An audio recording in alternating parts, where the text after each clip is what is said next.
Good evening, ladies and gentlemen. Lounging with Lisa, the video series that has me lounging while coming at you with thoughts of the day.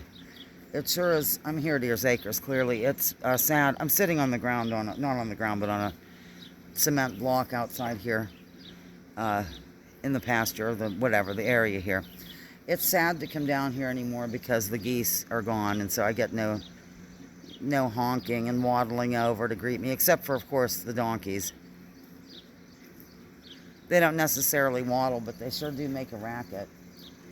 Anyhow, I haven't made a video since I toured you on the Academy Theater. I don't know how long ago, but that was such a lovely day. It was a great day. Had a fabulous time. Lacey and I had lunch and went to the couple of boutiques in Meadville and just kind of puttered around and then stopped at the ones in Conneaut Lake and all this. And then, wait, hold on just a minute. Okay, clearly I'm standing up now. Then I came down to Ears Acres that night, and those who've been with me for a while know that I have a bee allergy, so you can see where this is going to go.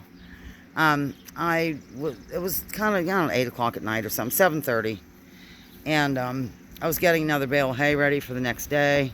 I just made a rhyme. And I thought, do I want to go ahead and cut that open now and sort of stack the flakes up? You know, hay kind of falls in flakes, like little chunks. For those who have no idea, some people don't. And I'm just back there. I'll show you where it took place here in a sec. When all of a sudden, a yellow jacket was crawling on my hand, my right hand. So, of course, it stung me wildly and repeatedly. And so I marched right over to my purse and got my EpiPen and did the deal. And last year when this happened, I think I told you, I laugh about it now. Coming through, Stanley. There's Stanley's butt. He's the mule. See, got a couple of fans on. Last year when this happened, I hadn't been stung in a while, so I had to kind of read the directions real quick. And I was reading them upside down. And I thought for some reason it said hold the EpiPen in for 30 seconds. And I'm sure some people might be familiar with these needles. They call them barbaric pretty much because they're made to go through your clothing. And of course I'm wearing shorts all the time, so I didn't have to go through clothing. Anyhow, bottom line is I had the directions memorized, so I didn't have to read them, and I realized 3 seconds is the limit. So I did that, and then I was, pretty nervous as I am. I'm really supposed to go to the hospital right away, but I didn't do it. So I'm just going to confess right now. But anyhow, I calmed down. Here's like the area where this happened. I'll put a light on it. See that? Yeah. So I called Joel right away, Perpetual. That's what I call my perpetual fiance of 21 years. And he came right down with an ice pack from the freezer. And I just, tried to remain calm, and I was kind of shaky in my voice, a little bit scared. And then I called Mick and told him about our message and messaged a few people. So he was in here battling, because by this time it's getting, dark enough to kind of deal with them. Not really dark enough, though, honestly, but he brought the raid in and all that, and he found where they were. Evidently, we're going to go out here.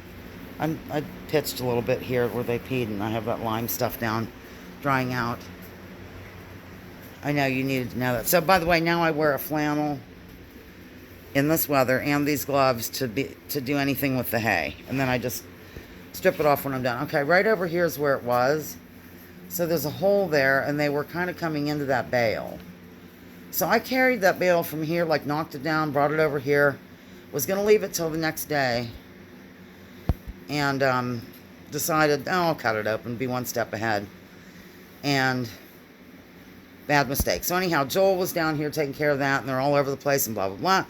So for the next couple of days, he came down because he was terrified for me, and he's not allergic. And then the next day, I think I came with him. It was July 4th. I got stung on the 3rd. So I came down with him because we went to a party a day early. I'm not kidding. There were 2 of us sitting there. It was kind of nice, though. So we both came down here, and then he was farting around back there taking care of it again, when lo and behold, he got stung on the eyebrow. But, it just kind of made him a little bit mad or whatever, but it didn't cause like some major malfunction. So anyhow, now I'm so careful, and I even put like Gorilla Tape over this because they love those hollow things. That's how I got stung last year. Yeah, so that's really what happened. I mean, that's a major event, I guess, in my life that happened since last time we spoke. And as I mentioned earlier, the Geesingtons are no longer. I don't even have any idea where their bodies are, I don't know anything about it. Other than they're gone. And, I mean, there's a slim, the police are going by. A slim possibility that Joan ran off with the Canadians and might be back. There's no Canadians down here. I guess they're just called Canada geese. I guess they aren't called Canadians, but I call them Canadians. So, since it's pretty warm out, I've been letting them just have the big pasture because they bring themselves in during the day. They're not going to be out there battling flies, suffering, and the barn's the nicest place. So I did close them in a few times, and the animals clearly, and then, just kind of play it by ear right now in terms of grazing. But I think they all look pretty good. I think he's going to get a drink. Oh, that's another thing. I cleaned the troughs one day after the bee sting. I came down. God love Joel. I mean, it was 1,000,000 degrees with a gazillion % humidity, give or take. Hi, sweetie. I love him so. Look at him. Anyhow, and I came down here, and Joel, God love him, was push mowing this whole smaller area and the round pens all neat. You can see here's our little routine I do with Stanley. I add to it all the time. There's these little, that's from a tree Joel had to cut down. Part of this tree, it fell on this summer before last, and so he cut it up, and now Stanley's got to step over those, and then we go in the round pen and do stuff, and he always stops and looks at the deer. It's really lovely down here. I'm kind of nervous to be here lately. Did I tell you I saw a bear? I think I did tell you that story, so I'm not really nervous about the bear. I'm more worried about bees. Because, these black bears are pretty shy. They don't want to really interact with you. So, all right, well, I guess that's it. I've been working up the I always say that's it. And then, oh, look at he just came in that stall door by himself. God love. Did you just use the restroom in there after? Oh, he might roll. No, he's not going to roll. Here's Haw. This is Mr. Haw. I cleaned up a little. See, there's that. I gave them a cardboard box because you're allowed to as long as it doesn't have staples.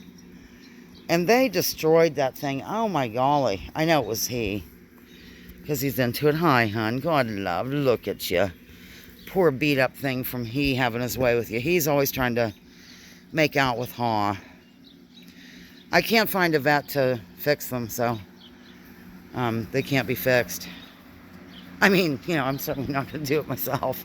I could make a fortune in these parts. Oh, he actually peed there right where I just cleaned. Isn't that sweet, hon? I don't think you did it. Oh, there's that response. Isn't that cute? Look at him. God love. Okay, I'm done. Here comes another police. Same guy. I kind of like that I'm waving because I like that they come down here, honestly. So, all right, well, I'm going to go clean up that pee. Here comes Stanley's not sure what to think, say, or do. Oh, I think he's going to try to be amorous with Haw. Oh, Stanley wants some loving. Look at that soulful eye on that guy. Yeah, he's a good boy. Okay, I'm done, ladies and germs. I'm starting to ramble on. Okay, over and out, lounging with Lisa. Maybe I'll do a closing.